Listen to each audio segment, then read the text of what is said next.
Alright, so today I'll be performing a muscle test to test the anterior humerus. And get you to lift your arm up, get the arm 90 degrees. You're gonna get that palm facing them. You can close your wrist, and then I'm gonna push towards your hip, and you're gonna resist me. It's a grade 4, which indicates the anterior humerus. Alright, so I'll be performing the wrist extension anterior humerus adjustment. I'm going to have you scoot to your left a little bit, and then keep your arm down. You're going to find the deltoid pectoral groove, and then you're going to get in the middle of the clavicle, in between the axilla.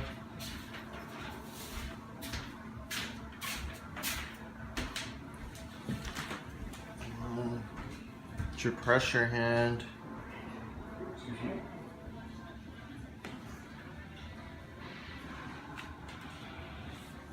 You're gonna add 15 pounds.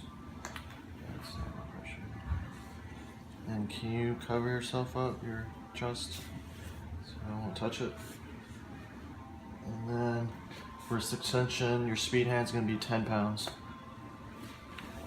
Alright, for an anterior humeral alternate supine adjustment, I'm gonna have you extend your arm 90 degrees up, bring it up 45 degrees, get that web contact, get your back of the hand into the torso, get that traction,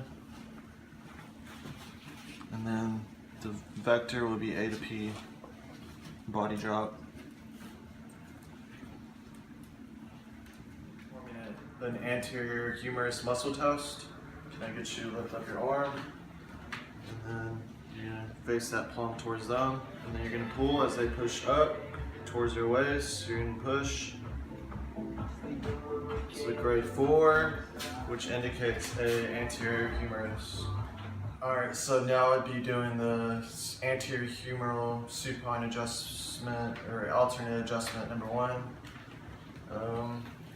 I'm gonna have you put your hand like that. That's perfect. And with your headward hand, you're gonna wrap around the scapula. And then with your other hand, you're gonna wrap around the olecranon. And then you're gonna get in your stance, making sure your hand is touching your chest. And then it's gonna be body drop, A and P. So I'll be doing another anterior humeral adjustment, but this time they're going to be seated. So I'm going to have them flex their arm 90 degrees this way. And then you're going to flex the elbow, put your back of the hand on the back of your head. Your back of the hand, let it touch your head, there you go. Alright, so you're going to wrap around, making sure your sternum is behind their shoulder. You're going to interlace your fingers, and then bring it into tension. And then you're going to bring that elbow A to P towards you. So I'll be doing superior distal clavicle adjustment. And I'm going to have my patient move her arm to her side. And then you're going to get behind that, get under the axilla, making sure that arm is 90 degrees parallel with the ground. And then you're going to look for the AC joint with your stiff finger, and then overlapping with your other stiff.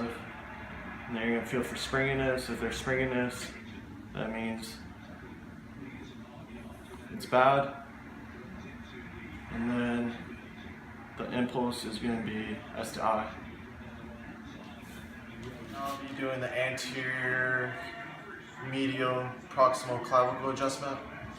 Can I get you to lift your arm?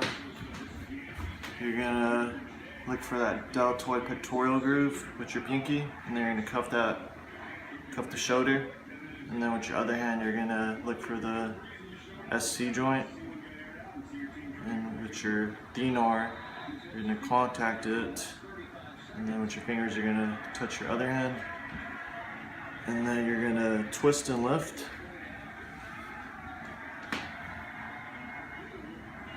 And with your medial hand, you're going to be pressing medial lateral on the SC joint as you're twisting and lifting.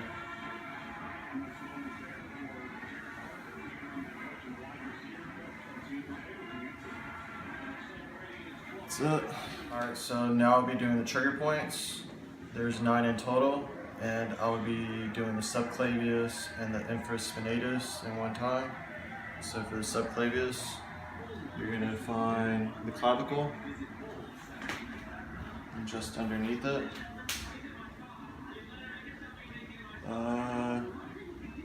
That's going to be the subclavius muscle. And then for the infraspinatus, you're going to find the scapula, and then you're going to get in the middle of the scapula, and then you're going to add 10 to 15 pounds of pressure for 10 seconds, and then just rotate those fingers.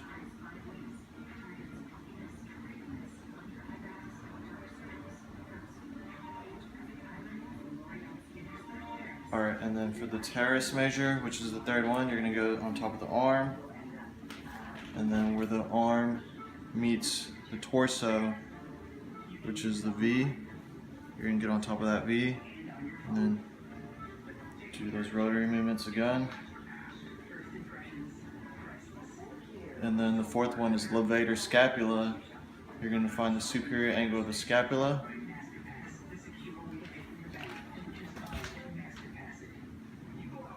Trace it up to C2, C3, C4. And then you're going to go halfway and do rotary movements.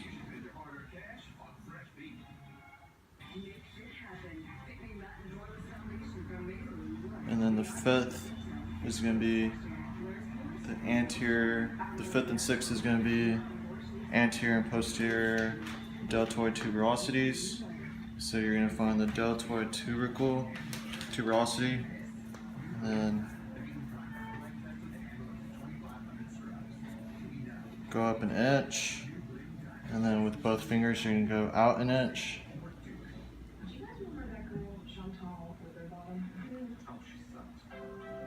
And then do those rotary movements again. And then 7 and 8 is going to be medial aspect of the proximal humerus. So I'm going to get under your armpits, and then you're going to be moving with your fingers pointed towards you in circle movements. No, I'll do it. And we got to be careful that the arms aren't lifting, so you don't even have to lift your arm. And then doing those circles towards you.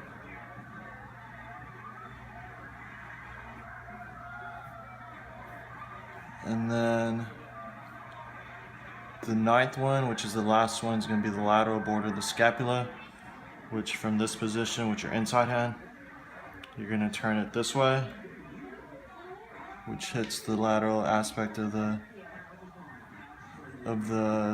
scapula, and we're trying to target the subscapularis. Doing those rotary movements again. That's it.